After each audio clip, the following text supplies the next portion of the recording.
Bismillahirrahmanirrahim. Assalamualaikum warahmatullahi wabarakatuh. Sebelum kita kemarin kita sudah membahas tentang masih di bab 5. Sekarang ini masih di bab 5, yaitu menjelaskan tentang hijrahnya Nabi Muhammad SAW dari kota suci Makkah Al-Mukarramah ke kota Madinatul Munawwarah. Kemarin udah dijelaskan sedikit tentang proses hijrah, kemudian sebab Nabi Muhammad hijrah dari kota Mekah ke kota Madinah itu sudah dijelaskan. Sekarang sebelum saya memulai daripada penjelasan yang akan datang, yaitu perjuangan Nabi Muhammad SAW di Madinah. Ini udah sampai Madinah Nabi Muhammad. Sebelumnya kita pernah mendengar hadis Nabi Muhammad SAW begini hadisnya, innamal a'malu binniyat, sesungguhnya segala amal, segala perbuatan itu tergantung pada niat. Nah, hadis ini turun ketika Nabi Muhammad hijrah dari kota Mekah ke kota Madinah. Itu hadisnya, awal hadis itu. Jadi kita pernah dengar itu apa, segala suatu perkara kita tergantung pada niatnya. Emang pada niatnya.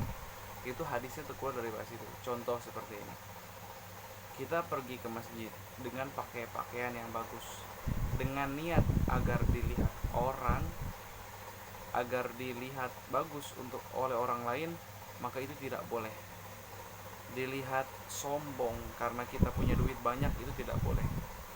Walaupun ibadah kita rajin, kemudian kita seperti itu niatnya, maka tidak boleh, maka akan hangus, karena segala suatu perkara itu tergantung pada niatnya.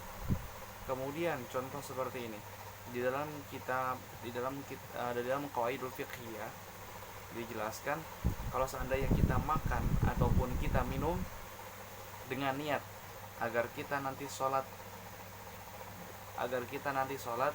kuat, tidak memikirkan makanan dan minuman, itu mendapatkan pahala.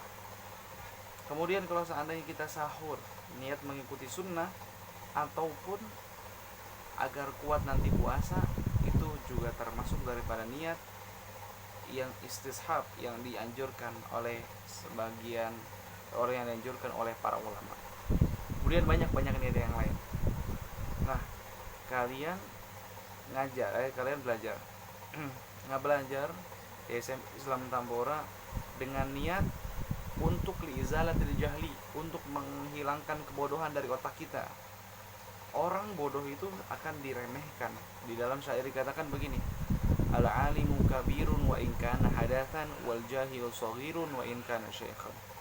Orang alim walaupun dia umurnya muda, itu tetap besar di pandangan orang lain. Wal jahilu shaghirun wa in kana syaikhan. Tapi kalau misalnya orang jahil, orang bodoh, itu kecil walaupun dia udah tua.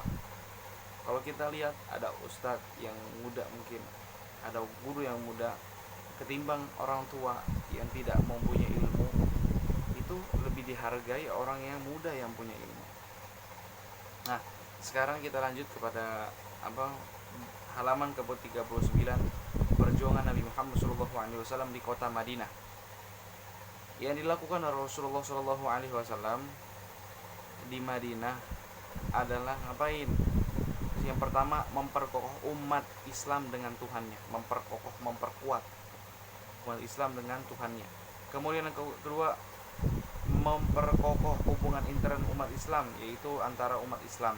Yang pertama, mengkokohkan umat Islam. Yang kedua, satu sama lain orang Islam itu dikokohkan, dikuatkan, saling agar mempunyai sifat solidaritas di antara satu dengan lainnya.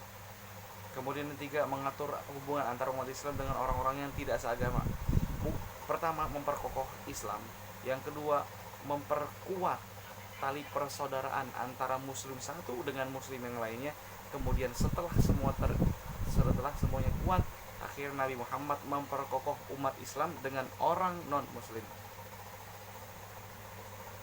Nah, usaha yang dilakukan Rasulullah untuk mewujudkan tiga hal tersebut sebagai berikut. Yang pertama, membangunkan masjid. Nabi Muhammad SAW ketika hijrah, Nabi Muhammad yang paling pertama dilakukan adalah membangun masjid. pekerjaan pertama yang dilakukan Rasulullah untuk melaksanakan 3 tugas utama seperti tersebut yang di atas, yaitu membangun masjid. Rasulullah membangun masjid di tempat unta beliau berhenti, yaitu di Mirbat. Di Mirbat adalah tempat unta Nabi Muhammad SAW berhenti. Di situ Nabi Muhammad SAW membangun masjid. Sebidang tanah dimiliki 2 orang asuhan, yaitu As'ad bin Zararah. Nah, itu yang pertama. Jadi tempat yang pertama adalah di Mirbat. Kemudian memperkokoh persaudaraan yang kedua. Hubungan antara kaum muslimin dibina oleh Rasulullah atas dasar persaudaraan sempurna. Ya, ini persaudaraan yang menghapuskan kata aku. Jadi tidak ada kata aku, yang ada kata kita.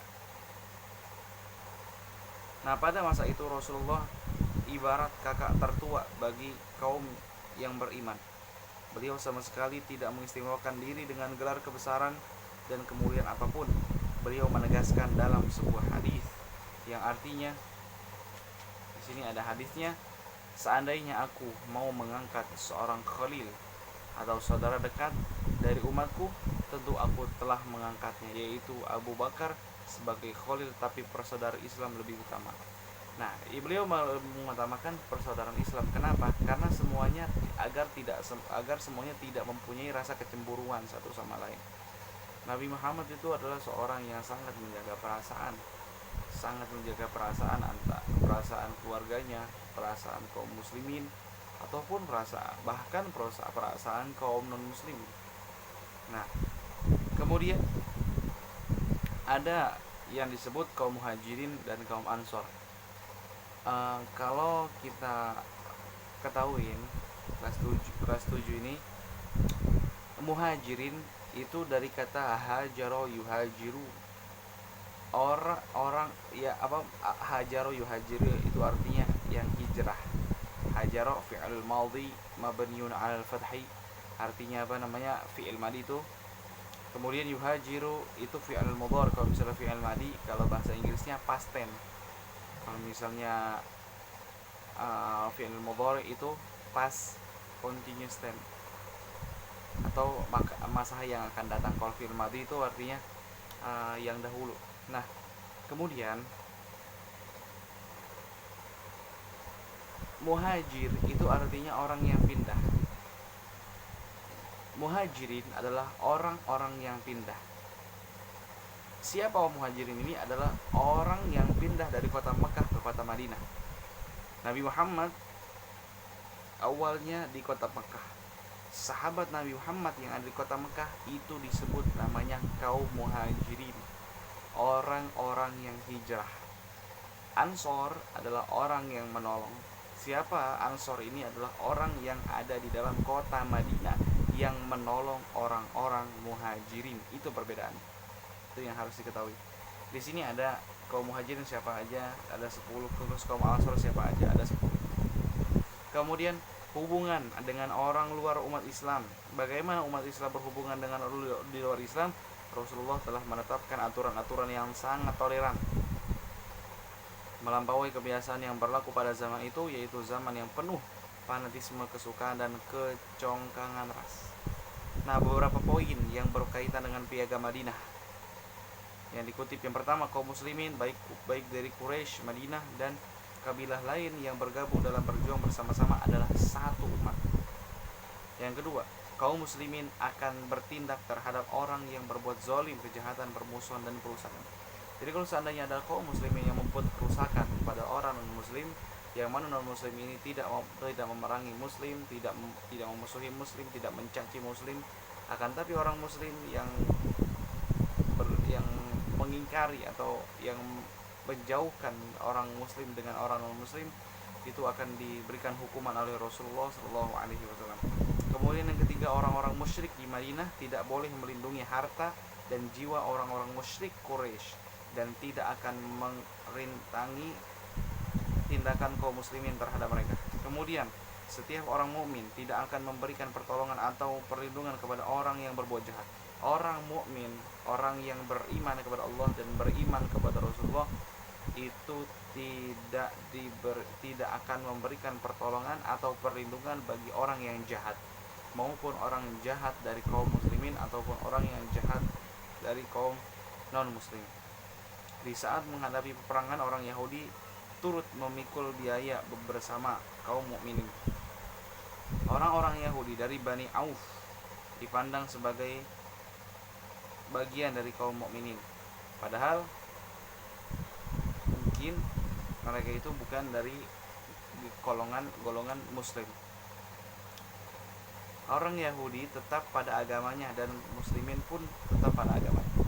Ini adalah sangat toleran Nabi Muhammad SAW ketika itu. Nabi Muhammad tidak memaksa orang non muslim untuk masuk ke dalam agama Islam, tidak memaksa. Akan tapi mereka tetap dalam agamanya dan orang muslim tetap dalam agamanya. Tidak ada paksaan sebagaimana yang difirmankan Allah Subhanahu wa taala, la ikraha fid din. Tidak ada paksaan dalam agama.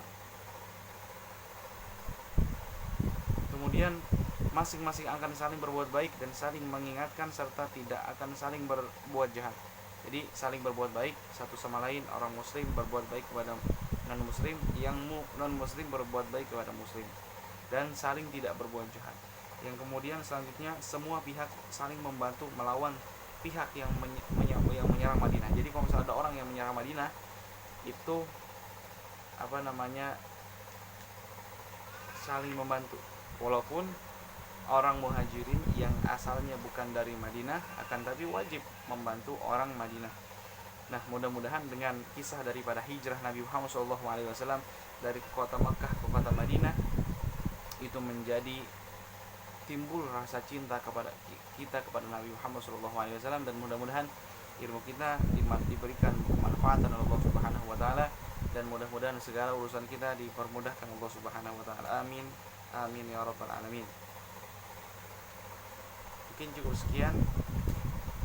Kurang lebihnya saya mohon maaf yang sebesar-besarnya. Assalamualaikum warahmatullahi wabarakatuh.